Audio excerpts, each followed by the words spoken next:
আসসালামু আলাইকুম বন্ধুরা, নতুন ব্লগ নিয়ে হাজির হয়ে গেছি। এই সুস্বাদু গরুর মাংস রান্নার রেসিপিটা শেয়ার করব। আমি এখানে 1 কেজি পরিমাণ গরুর মাংস নিয়েছি, ভালোভাবে ধুয়ে নিয়েছি। এর মধ্যে পেঁয়াজ আর রসুন দিয়ে দিলাম। তারপরে আদা বাটা, রসুন বাটা, জিরা বাটা দিলাম। তার সাথে গরম মশলা বাটা আর পেঁয়াজ বাটা দিলাম।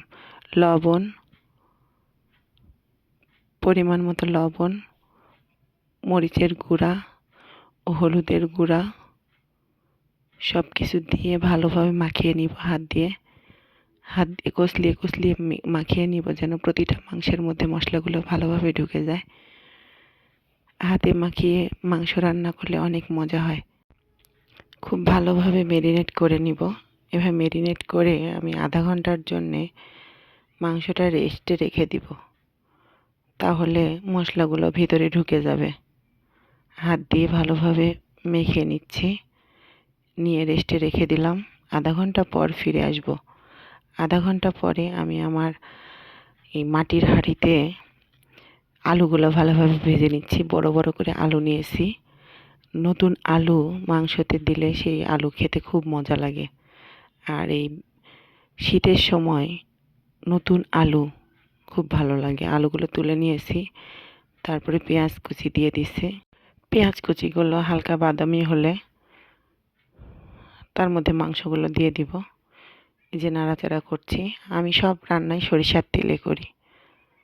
তো সেদিন দেখলাম একজন কমেন্ট করেছে যে এত ফেনা কেন, মাংসগুলো পরিষ্কার হয়নি। ভুল, মাংসগুলো ভালো মতনই পরিষ্কার হয়েছে। সরিষার তেলে রান্না করলে একটু ফেনা ফেনাই হয়। আমি সরিষা কিনে নিয়ে সেগুলো ভাঙিয়ে খাঁটি সরিষার তেল খাই। সারা বছরই এমন করি। তেল কেনাটার টেনশান থাকে না। যখন সরিষা উঠে তখনই আমরা সরিষা কিনে নিই। তারপর একটা করে ঘান ভাঙিয়ে 2 মাস মতন যায়। যাই হোক, দেখেন মাংসগুলো দিয়ে দিছি, কষিয়ে নিচ্ছি। কষানো হয়ে গেছে, এবার আলুগুলো দিয়ে দিছি। আলুগুলো দিয়ে হালকা কষিয়ে নিব। মাংস কষাতে কষাতেই যদি সিদ্ধ হয়ে যায় তাহলে সেই মাংসের টেস্ট বেড়ে যায়। মাংস ঝোলে সিদ্ধ হবে না, কষাতেই সিদ্ধ হয়ে যাবে। তো এই যে আমি কষিয়ে নিচ্ছি, প্রায় কষানো শেষ। দেখেন, হালকা পানি দিয়ে কষিয়ে নিচ্ছি। কষানো মাংস খেতে খুব ভালো লাগে।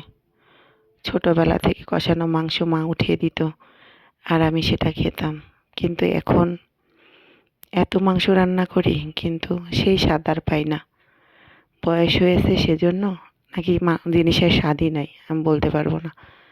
এই যে ঝোল দিয়ে দিচ্ছি। তো দেখেন ফুটতেছে, চরম আকারের ফুটতেছে। এবার প্রয়োজন মতন ঝোল রেখে নামিয়ে ফেলবো। এই যে, আল্লাহ হাফেজ, সবাই ভালো থাকবেন।